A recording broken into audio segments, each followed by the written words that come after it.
Olá, amados, eu sou o pastor Josué Gonçalves e é sempre muito bom estar aqui conversando com vocês sobre assuntos da mais alta importância. Eu estou muito feliz com a participação, eu estou muito feliz com o envolvimento de todas as pessoas nesse quadro Sarando a Família. Olha, eu vou estar respondendo muitas perguntas, inclusive se você quiser deixar a sua pergunta aqui embaixo, aproveite, escreva a sua pergunta, dá aí a sua sugestão, faça a sua crítica também. Eu vou estar respondendo estas perguntas nas próximas gravações, por isso você vai aí escrevendo a sua pergunta, tá bom? Olha, hoje o nosso tema é sobre adultério e suas consequências. Preste atenção, adultério e suas consequências.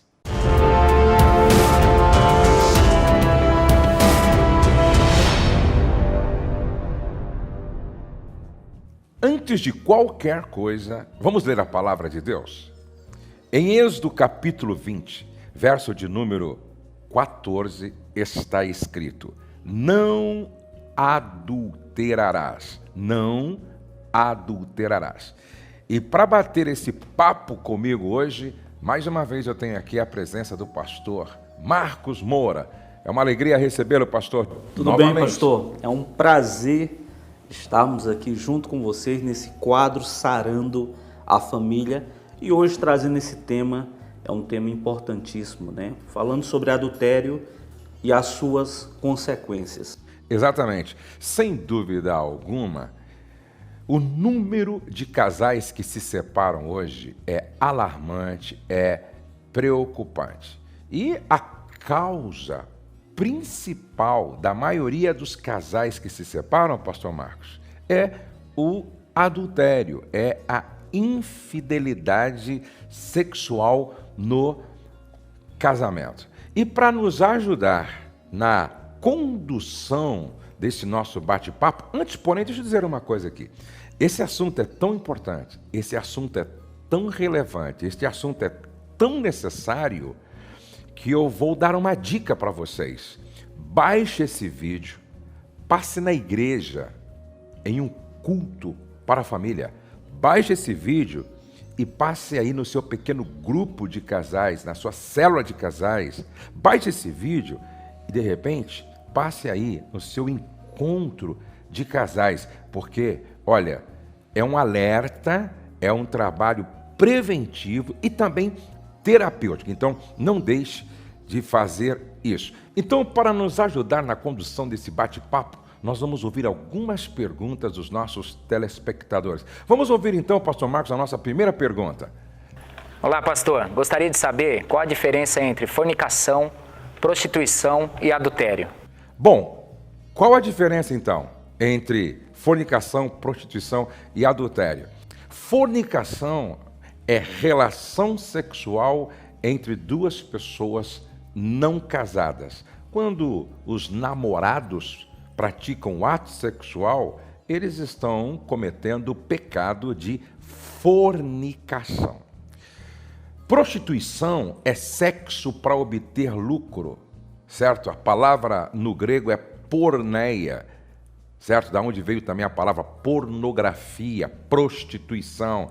É sexo para obter lucro. E adultério é relação sexual envolvendo pessoas casadas. Um casado com um solteiro, um casado com outro casado, ou seja, adultério é relação sexual envolvendo pessoas casadas. Mas eu quero ouvir o pastor Marcos também, para a gente ampliar um pouquinho essa definição de adultério. Maravilha. Adultério é uma infidelidade, é uma traição. Mas uma coisa importante para nós entendermos o adultério é que ele é a incorporação de uma terceira pessoa para dentro de um ambiente chamado casamento. Só que esse ambiente, pastor, ele foi projetado por Deus quando Deus disse que o homem deixaria seu pai e sua mãe, se uniria à sua mulher, e isso foi projetado para duas pessoas. Então, quando essa incorporação vem, essa aliança não sustenta, ela só foi feita para dois. E ali há um rompimento dessa aliança. Então, o adultério, nessa incorporação, ali acontece uma aberração, não pode existir três corpos, porque o casamento, que é uma aliança de fidelidade, é para duas pessoas, um homem e uma mulher. Muito bem, essa é a definição, então, de adultério e a diferença que há entre fornicação e prostituição. Vamos, pastor Marcos, para a nossa segunda pergunta.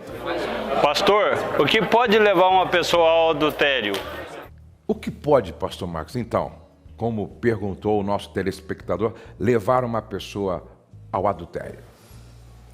Essa pergunta, ela nos remete àquele episódio clássico de Davi. Exatamente, em 2 Samuel capítulo 11, não é? Exatamente. 2 Samuel capítulo 11. E a primeira coisa que é falada ali, pastor, é que Davi, quando os reis, eles estavam na guerra, diz que Davi estava no palácio, né? Ele estava ali, não sabemos as razões que levou Davi a não estar nessa guerra, mas ele estava ali, não sei se um ato ocioso de descanso, mas ele não foi para a guerra. E é sempre perigoso, né, pastor? E eu sei que tem muitos líderes, pastores, evangelistas, dirigentes de congregações que estão nos assistindo.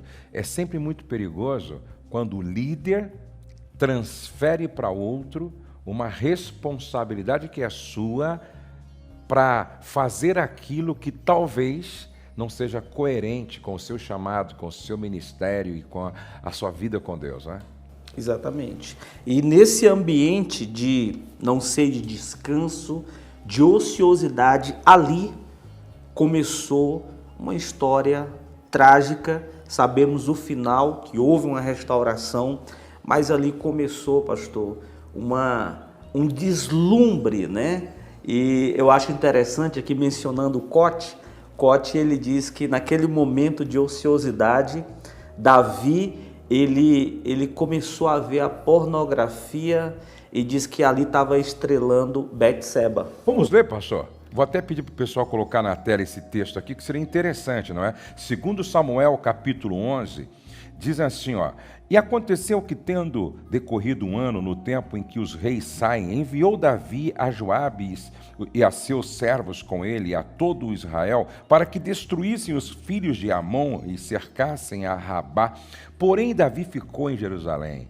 E aconteceu a hora da tarde que Davi se levantou do seu leito e andava passeando no terraço da casa real, e viu do terraço uma mulher que se estava banhando. E era esta mulher muito formosa à vista. E enviou Davi e perguntou por aquela mulher, e disseram: porventura não é esta Betseba, filha de Eliã, mulher de Urias, o heteu?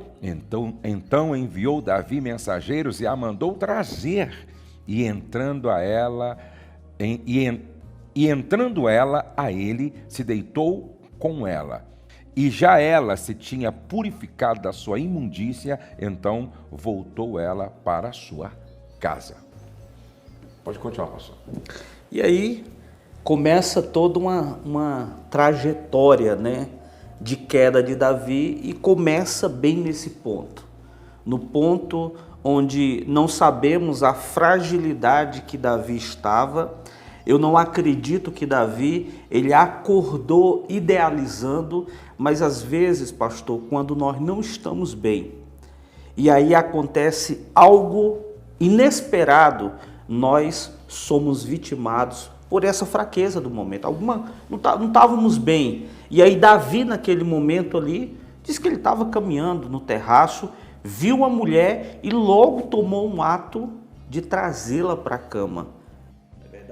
Eu sempre digo, pastor, que o adultério não acontece de uma hora para outra, assim, de repente. É uma construção.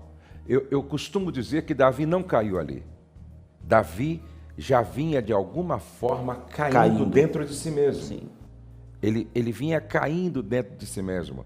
Eu sempre digo, quando falo sobre tentação, que com frequência a gente precisa fazer uma autoanálise, uma viagem para dentro de nós mesmos, para ver se não tem algum caminho sendo construído numa direção errada.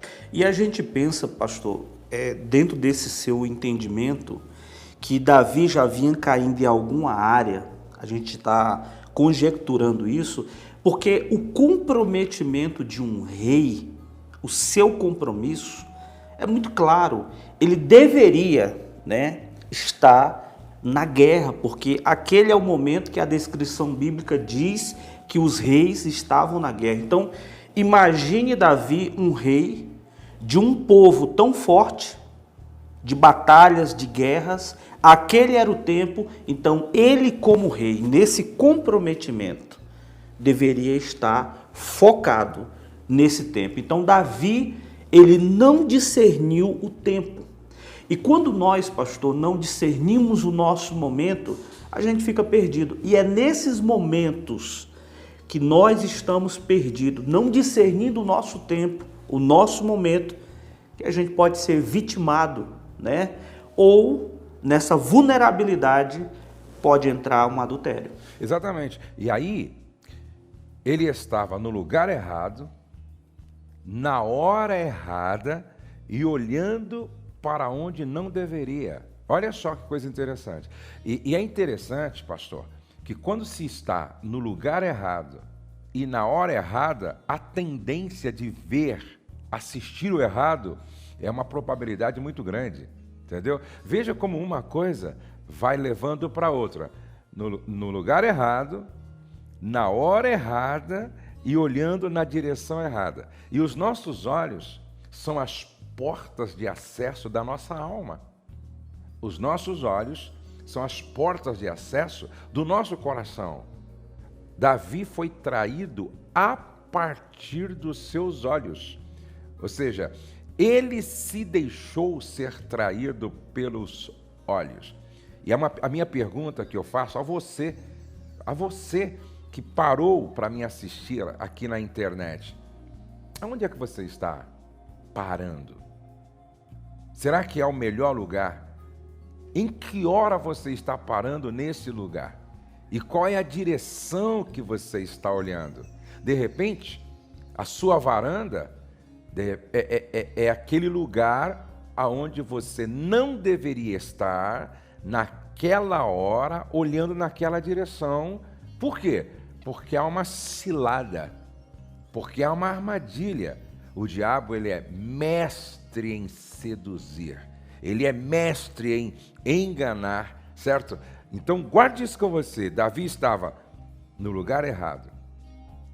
Ele era para estar na guerra e ele estava na varanda do palácio depois do almoço com a mente ociosa. Tinha acabado de acordar, pastor. Tinha acabado de acordar. Estava dormindo à tarde. Exatamente. Eu costumo dizer o seguinte, que mente vazia sempre será oficina do diabo. Tem uma coisa importante nisso também, pastor, é que lá na frente, Jesus, ele vai falar que se você olhar para uma mulher com intenção impura, você já adulterou com ela.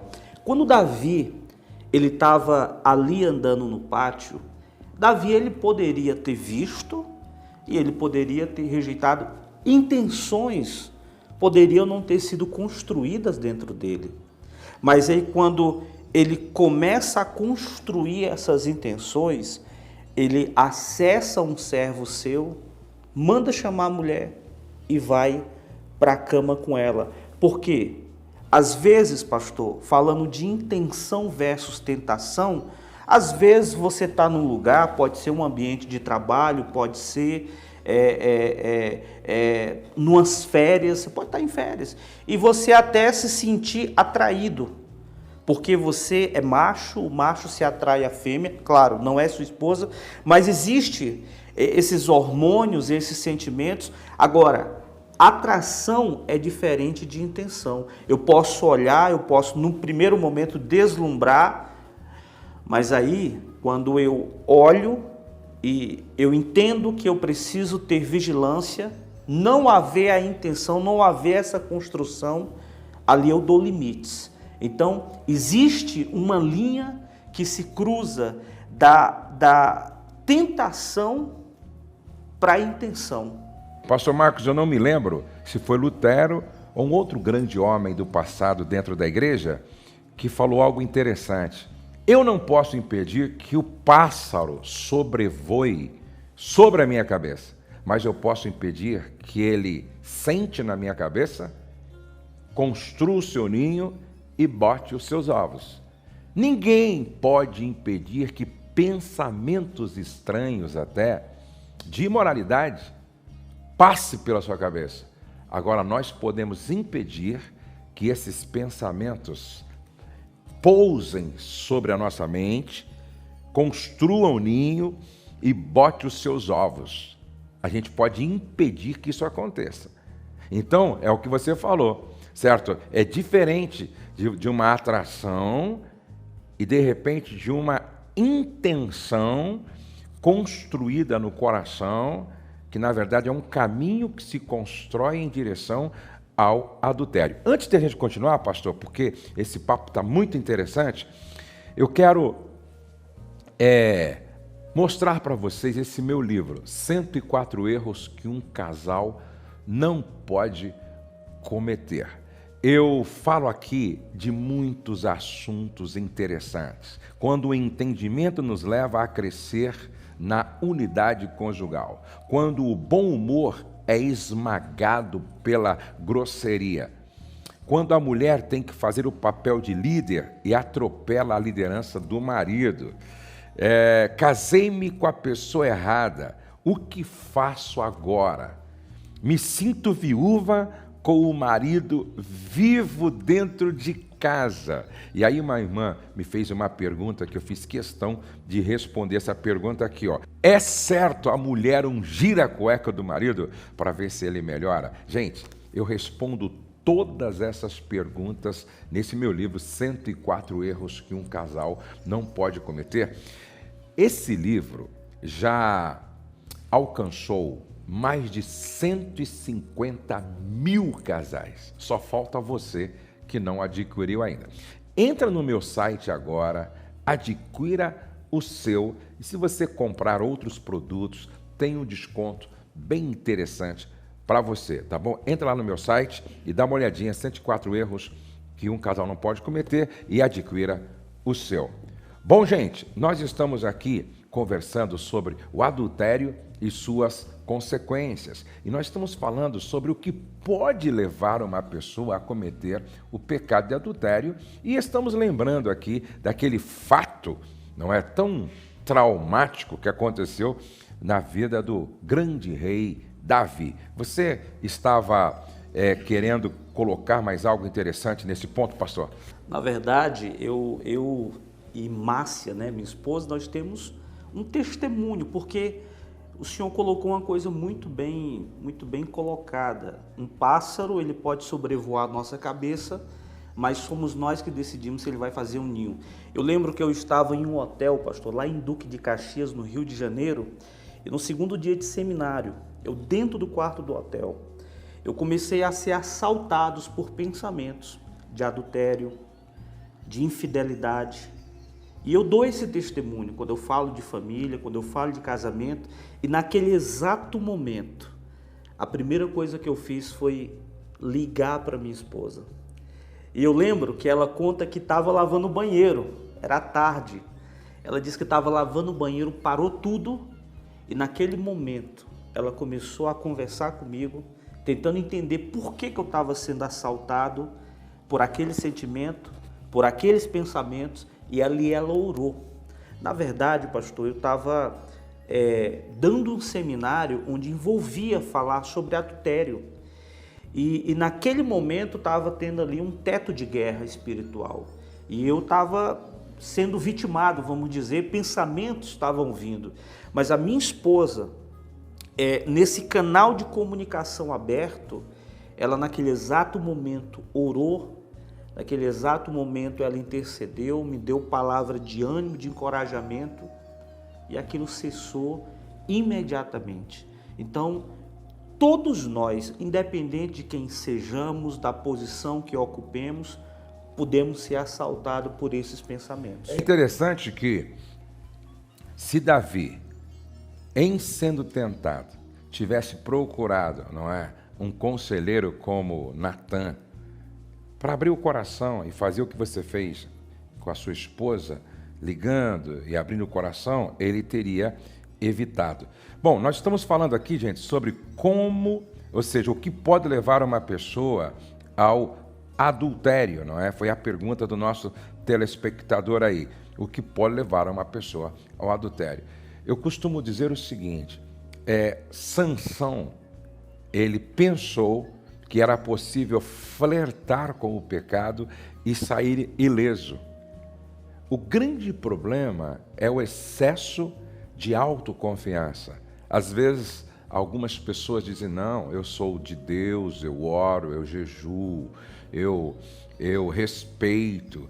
E aí começa a flertar com o pecado, pensando que é possível sair sem ser afetado pelo pecado. E aí eu digo o seguinte, que Sansão brincou de se deixar amarrar por Dalila e amarrado ele ficou.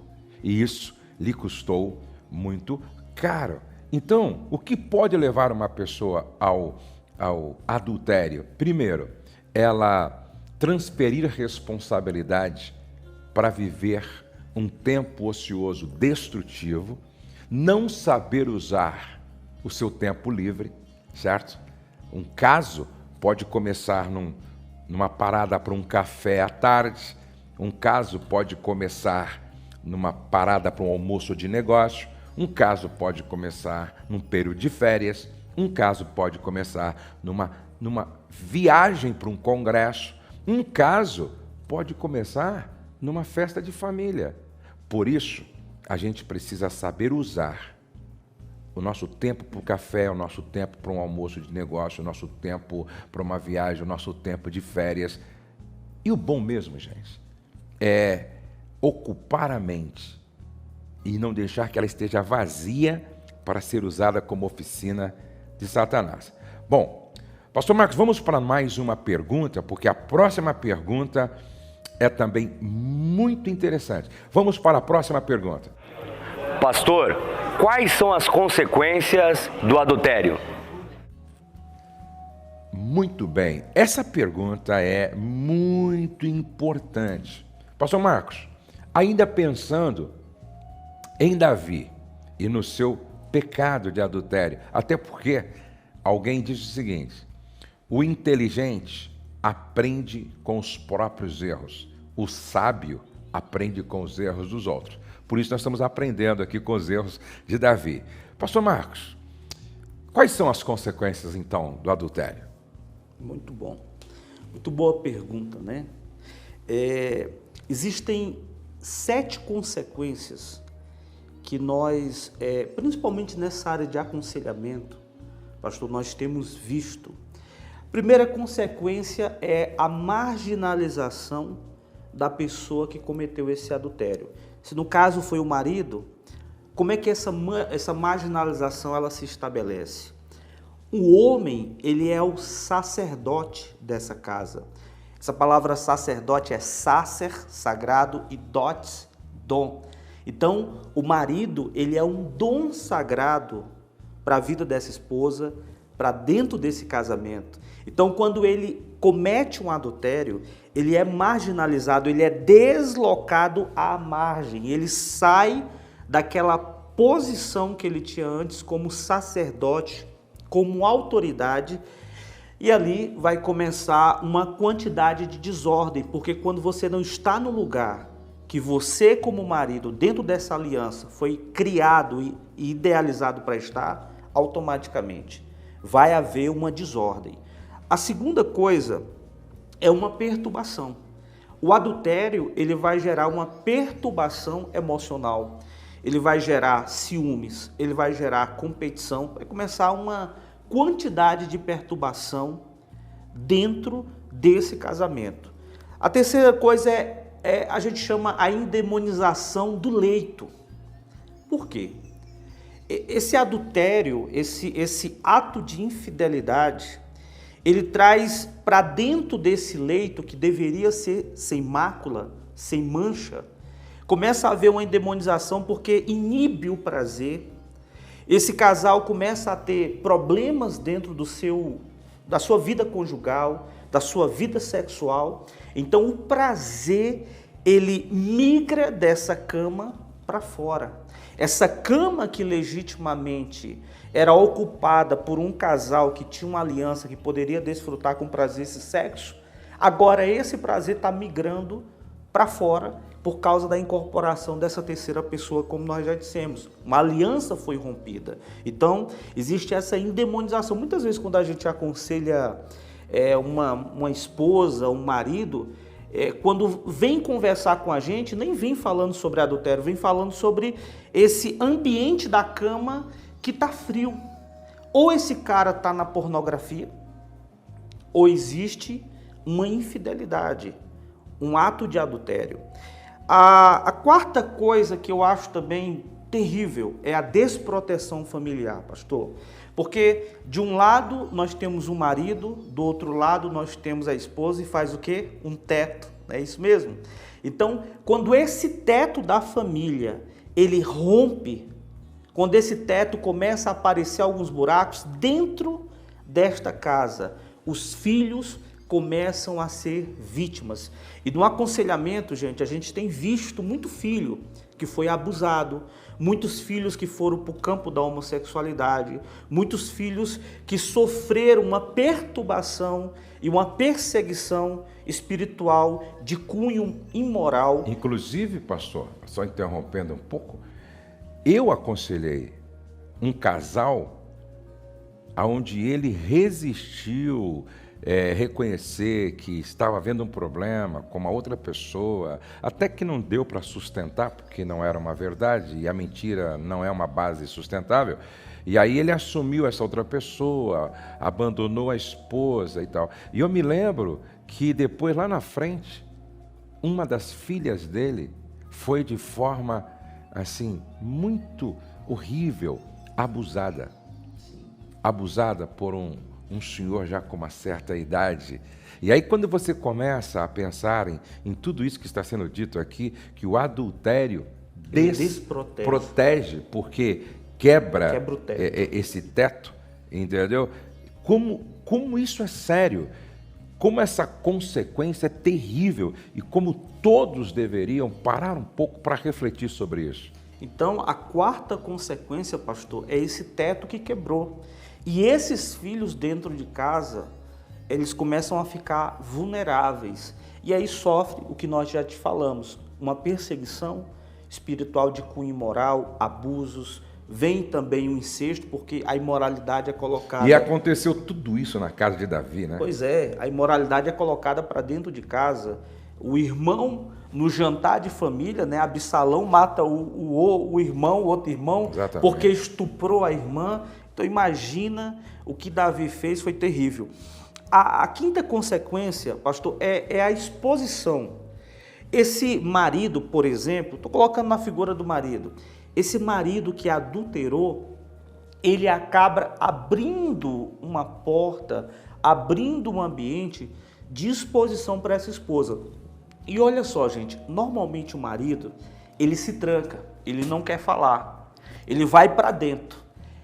Aí quando essa mulher, ela se expõe ou deixa exposta por causa do adultério do marido, embora esteja encoberto, essa mulher vai e adultera. Só que a mulher, ela fala, pastor, a mulher não aguenta. Aí quando essa mulher vem trazer esse adultério que ela cometeu, você percebe que quando você vai falar com o marido, esse marido adulterou antes do que ela, só que estava encoberto.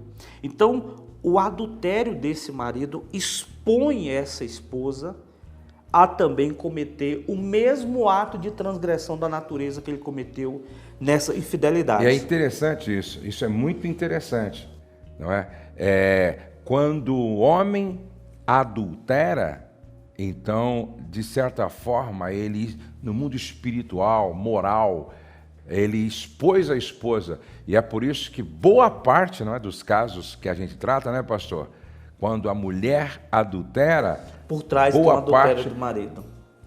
por trás tem um adultério do marido. Nós não estamos aqui generalizando que acontece em todas as vezes, mas boa parte das vezes que a gente trata é comum. É comum. E a sexta consequência, gente, a sexta consequência é a questão da vida financeira. Você percebe que a maioria dos casais que entraram nessa quebra de aliança, eles acabaram tendo prejuízos. Quando eles vêm falando sobre suas vidas financeiras, e até mesmo o casal, pastor, esse adultério está até encoberto, mas eles vêm falando sobre essa situação pesada financeira, que eles não estão conseguindo lidar, e aí quando você vai aprofundando, você vê que houve um adultério, e esse adultério começou a contaminar a vida financeira desse casal, e realmente ali começou uma exploração. É essa sexta consequência. E por último, a sétima consequência é o escândalo e a decepção. Um adultério, ele vai causar um escândalo, ele vai trazer uma decepção. E essa aliança que quebra, ela joga para fora, para a vida dos pais, para a vida dos filhos, para a vida dos familiares, dos amigos, um estado emocional de decepção, de tristeza e, é claro, provoca raiva, porque vem escândalo, vem uma quantidade de julgamento e é muito triste, pastor. Tem um apedrejamento moral que Davi... Tem um apedrejamento moral, Davi sofre um apedrejamento e o apedrejamento moral é o pior de todos, né? É o pior de todos. E não tem como, sempre que a gente trata, principalmente de líderes, que a exposição não é pública, é maior, esse apedrejamento moral, ele é inevitável. E é necessário que se passe por aí, porque é o preço que tem que ser pago do erro cometido. Eu costumo dizer sempre o que Charles Swindoll disse em um dos seus livros, que a graça não cancela a colheita do que você plantou. Davi colheu o que ele plantou, apesar do perdão de Deus para ele. Mas, pastor, esse nosso bate-papo está tão bom e nós precisamos ir para a próxima pergunta. Então, vamos para a nossa próxima pergunta. Pastor, como que nós podemos evitar o adultério? E aí, pastor Marcos? Então, como evitar o adultério? Como evitar o adultério? Eu acredito que nós precisamos ser vigilante naquelas áreas que nós sabemos que são despertadas dentro da gente. Porque no fundo, pastor, a gente não pode ser ignorante daqueles despertamentos que vêm dentro da gente.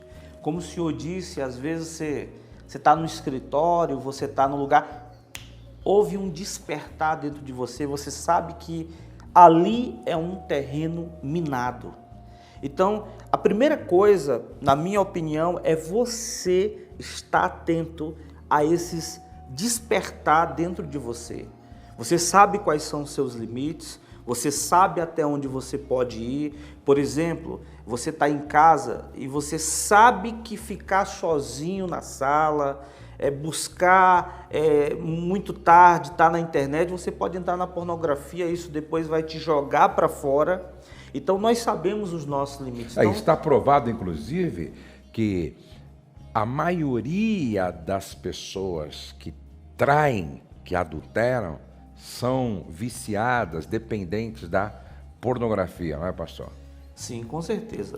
Agora, pastor, é muito importante, tem um vídeo meu aqui no nosso canal, onde eu falo sobre fidelidade, e eu faço uma abordagem bem ampla sobre tentação.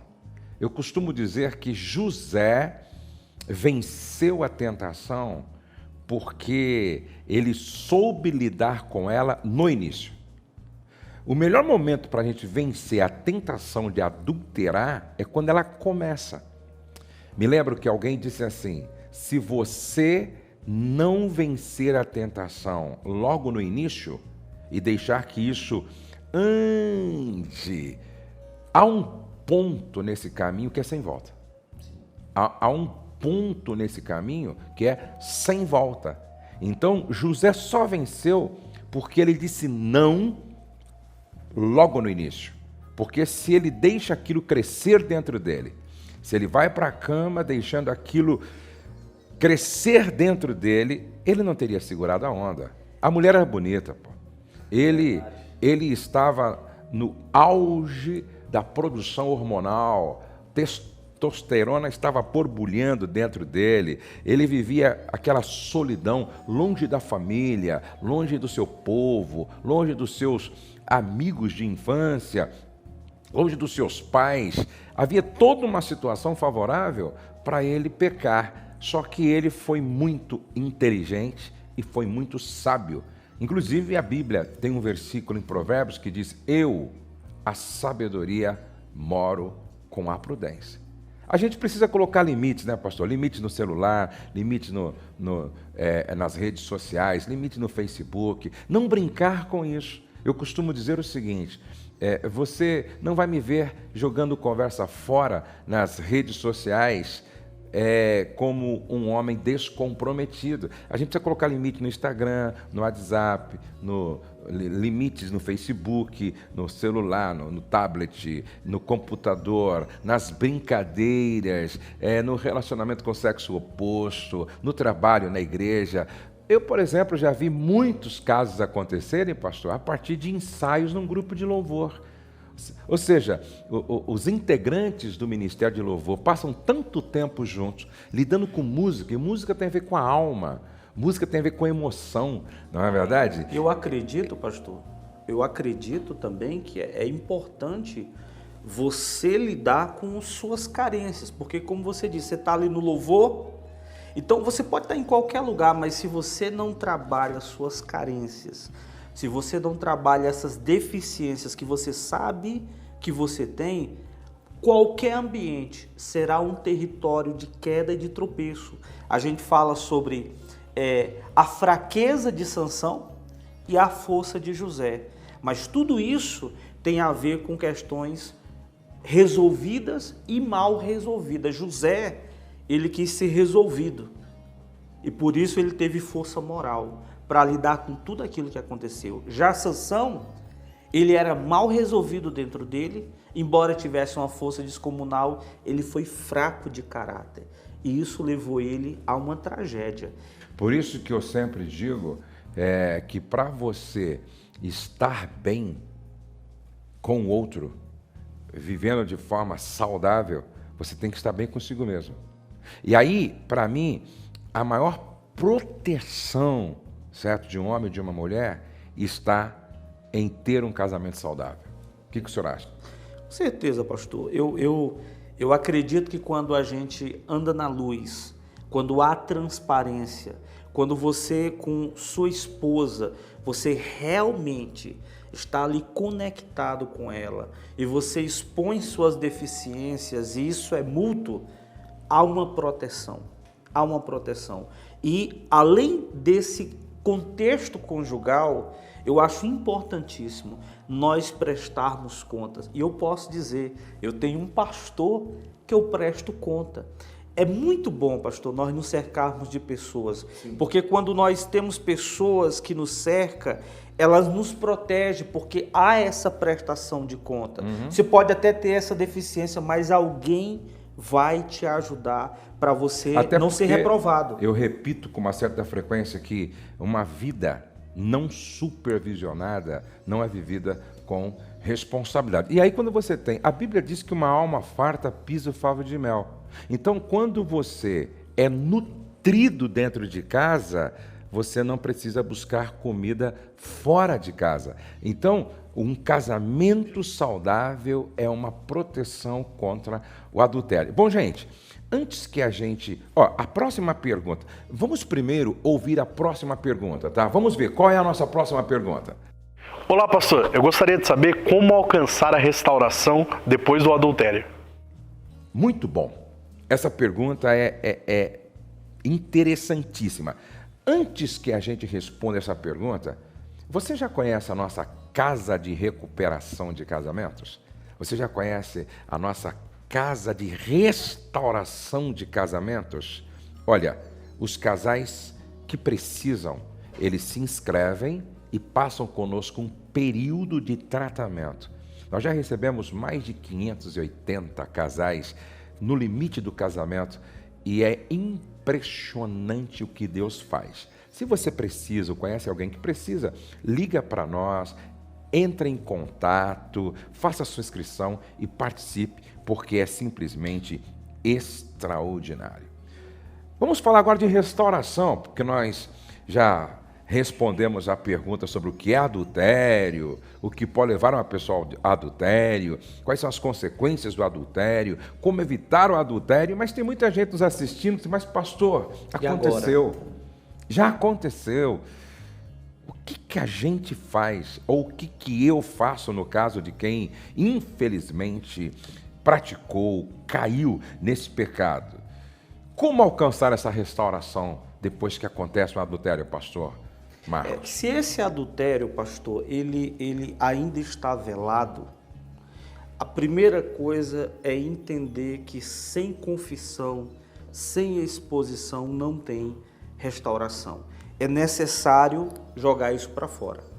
Davi, essa figura clássica que nós estamos falando, lá na frente, no capítulo 12. Lá na frente, ele vai dizer o seguinte: enquanto eu calei, enquanto é uma terminologia de tempo, enquanto eu calei o meu pecado, os meus ossos envelheceram e havia um constante gemido. Talvez seu casamento, ele está vivendo um quadro de secura, um quadro de gemido, porque há uma amordaça, porque você está em silêncio. Então, o primeiro ponto, pastor, é quebrar o silêncio. Inclusive, é interessante, dentro disso que você está falando, de quebrar o silêncio, trazer isso para a luz. Me lembro que uma vez eu estava voltando de uma igreja e eu parei para colocar combustível no meu carro em um posto de gasolina. E aí, como eu sou muito conhecido, as pessoas me veem na televisão e pensam que eu conheço elas também. Aí essa pessoa chegou para mim e disse assim: o senhor é o pastor Josué? Eu disse: sou eu sou o pastor Josué. Ah, pastor Josué, pequei. Falei: como assim? Pequei, traí minha mulher. Falei: mas rapaz, o senhor acha que eu devo contar para minha esposa? Porque eu já contei para o meu pastor, tal, e já falei com ele. O senhor acha que eu tenho que contar para minha esposa? Aí eu perguntei para ele: você tem uma aliança conjugal com o pastor ou com a esposa? Antes de qualquer coisa, você pecou contra a esposa ou contra o pastor falando em casamento? Ah, não, eu tenho uma aliança com a minha mulher e eu pequei contra a minha esposa e contra o casamento e quebrei a nossa aliança. Então você tem que contar para a sua esposa. Aí ele disse: mas pastor, meu casamento vai acabar. Disse: queridão, seu casamento já acabou. A aliança foi quebrada. A aliança foi quebrada. Agora você tem que lutar pela restauração. Não é, pastor? Isso. Então, como eu disse, pastor, confissão é o primeiro passo. E o segundo não tem como não ser perdão, pastor.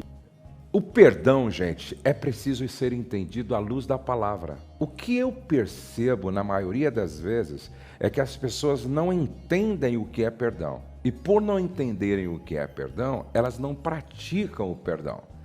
Me lembro que um casal ficou hospedado no mesmo hotel que eu, viajaram de longe, ficaram hospedados no mesmo hotel que eu, só para ter um tempo, conversando comigo para ver se eles encontravam o caminho da cura para o casamento. E naquela conversa com aquele casal, eu percebi que ela nunca tinha compreendido o que era o perdão e, por essa razão, não praticava o perdão. Entenda. Primeiro, perdoar não significa minimizar a situação, não significa racionalizar o pecado do cônjuge que adulterou. Não, perdoar também não significa esquecer o que aconteceu. E perdoar não significa que você necessariamente tem que sentir de perdoar. Gente, depois que você leva um golpe, um tapa, uma pancada de alguém de forma injusta, O sentimento que vem é de: tô morrendo de vontade de dar um abraço em você, rapaz. Dar um beijo. Não. O sentimento que surge depois de uma ofensa é de mágoa, é de ressentimento, é de amargura, é de vingança. É de vingança. Pô, eu vou bater nesse camarada, ou eu vou dar eu vou dar um troco nessa pessoa. Esse é o sentimento. Presta atenção, esse é o sentimento. Só que a vida de um cristão, ela não é governada pelo que ele sente. Ela é governada pelo que diz a palavra de Deus. Eu vou repetir. A nossa vida, certo?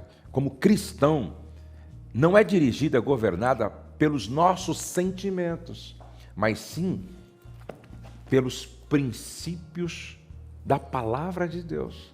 Por isso que é pensamento, sentimento e ações. Então eu penso a partir da palavra, aí eu consigo mudar o meu sentimento ao longo do tempo e eu ajo de forma diferente. Então, perdoar é entender que antes de ser uma emoção, é um ato de obediência ao que a palavra de Deus diz. Então não importa o que eu estou sentindo, o que me importa é o que a palavra de Deus está dizendo para eu fazer. Perdoar, gente, é renunciar ao passado. É renunciar ao passado, certo? Não lembreis das coisas passadas, disse Isaías. Nem considereis as coisas passadas, porque eis que faço coisa nova. Eis que faço coisa nova. Então, perdoar é você renunciar o passado para curar o presente, para construir um futuro de glória em Deus. Gosto da definição de que perdoar é jogar o lixo emocional fora. E quando você joga esse lixo emocional fora, você não quer trazê-lo de volta mais. Por isso que perdoar é tomar a decisão de não levantar mais essa questão, nem diante de Deus, nem diante de si mesmo e nem diante do próximo. Preste atenção. Então, perdoar é tratar o outro a partir da graça. E graça é tratar o outro da forma como o outro não merece. É tratar o outro como nós não esperamos ser tratado. Graça é vencer o mal com golpes de bondade. Graça é tratar o outro como Deus nos trata todos os dias. Perdoar não é esquecer, mas é não sentir mais a dor da lembrança. Por isso que o perdão é a amnésia do amor. É a cura para as memórias amargas e a faxina do coração. Nosso tempo está vencendo, pastor. Vamos então para o nosso próximo passo. O terceiro aqui, pastor, nesse perdão vem um processo de digestão emocional. A gente coloca essa digestão porque quando uma pessoa recebe, ela não consegue digerir emocionalmente. Imagina, uma esposa, um marido recebe uma notícia de uma traição, de uma infidelidade, não é fácil. Ela começa a lidar com esse perdão, mas ela tem que entrar num processo de digestão. E esse processo, pastor, tem que ser respeitado. Tem que ser.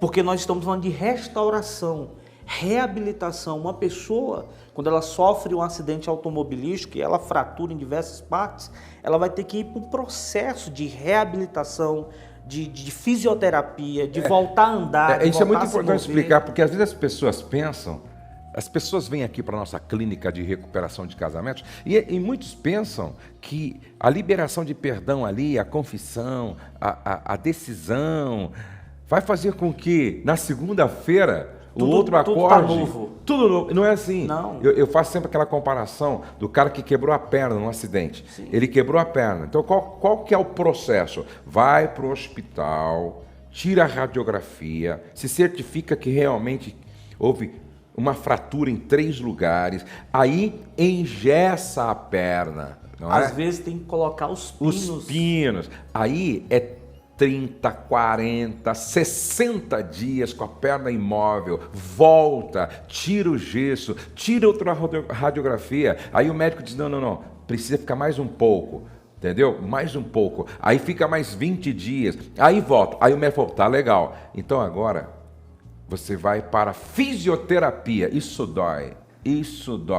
Aí até esse processo às vezes leva 6 meses, um ano. Agora está provado que essa perna fraturada, depois de restaurada, ela se torna mais forte do que a outra. Questão da calcificação. Então é um processo. Esse respeito, pastor, que tem que existir. Porque o marido diz: então você me perdoou? Perdoei. Aí ele acha que tem que voltar aos movimentos de amor, de carinho, como antes. E não pode, nem sempre vai acontecer isso. Então esses movimentos, eles vão ser ao longo do tempo dessa digestão. Até porque, pastor, além do perdão que essa mulher ela vai dar ao marido, existe uma terceira pessoa que, como eu disse, foi incorporada. Então, ninguém sabe a distância dessa terceira pessoa. Às vezes, como a gente ouviu recentemente, foi a irmã. O cara traiu a esposa, foi infiel com a irmã. Então agora essa esposa vai ter que perdoar o marido e a dor de perdoar a irmã. Então tem um processo de gestão. E por último, pastor, a reconstrução da confiança perdida. E reconstruir, já está falando, é reconstrução. Existia um prédio de confiança, ele foi jogado abaixo, foi implodido e agora vai ser reconstruído, vai mexer nessas bases.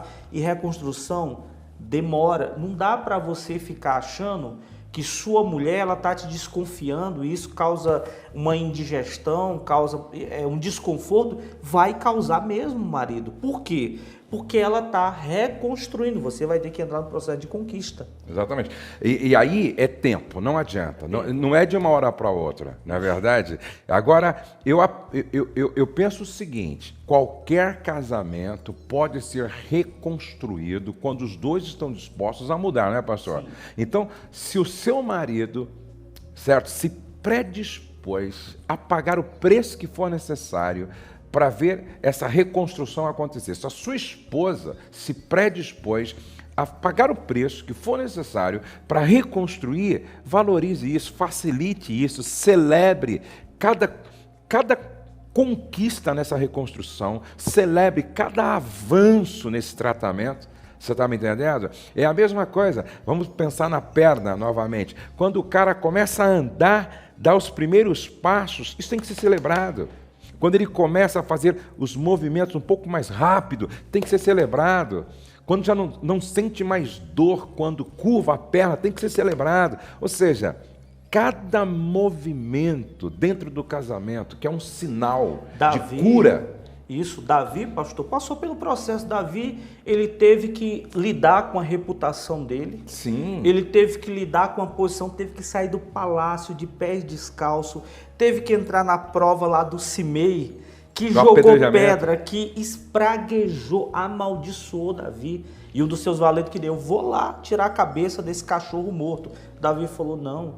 Então passou pela prova do apedrejamento, saiu do palácio, perdeu reputação. Pastor, então não tem jeito. Davi é o nosso maior exemplo processo. E no final ele ganha um elogio que todos nós queremos ganhar. Homem segundo o meu coração, disse Deus. Olha que coisa maravilhosa. Agora é o seguinte, eu vou dizer aqui o que eu sempre digo no processo de tratamento lá na clínica. E é uma frase do Cote. Ele diz o seguinte: o seu arrependimento precisa ser mais escandaloso do que o seu pecado. Isso é poderoso. O seu arrependimento precisa ser mais escandaloso do que o seu pecado. Pastor Marcos, Deus abençoe. Foi muito bom a gente estar. Eu quero crer que muitas pessoas estão sendo ajudadas e abençoadas e socorridas. E aí, não esquece. Tá? Tem aí embaixo o nosso telefone. Se você precisa de passar pela nossa casa de recuperação, se inscreva, passe um tempo conosco. Olha, qualquer casamento pode ser reconstruído quando marido e mulher estão dispostos a mudar, tá bom? Você gostou? Então deixa a sua mensagem aqui. Clique aqui no gostei, tá? No gostei. Deixa a sua mensagem. Divulga esse trabalho na sua igreja, na sua célula, na sua família. Seja parte dessa grande família de colaboradores dentro do reino de Deus, porque o nosso objetivo é alcançar o maior número possível de casais, de famílias, de igrejas com esta palavra transformadora. Vamos orar? Pai, obrigado por esse tempo tão maravilhoso aqui com o pastor Marcos Moura, com o Wagner Wesley, com a Priscila. Pai, que esse trabalho alcance o coração de muita gente e que a tua bênção esteja sobre este homem, esta mulher, esse casal, esta família, Pai, e que esses conselhos sejam como a tua palavra mesmo, porque são conselhos pautados na palavra, essa verdade que liberta, Pai. No nome de Jesus, a tua bênção sobre todos. Amém e amém. Lembre-se, nenhum sucesso justifica o fracasso de uma família ou de um casamento. Você nasceu para vencer e até o nosso próximo bate-papo dentro do quadro Sarando a Família.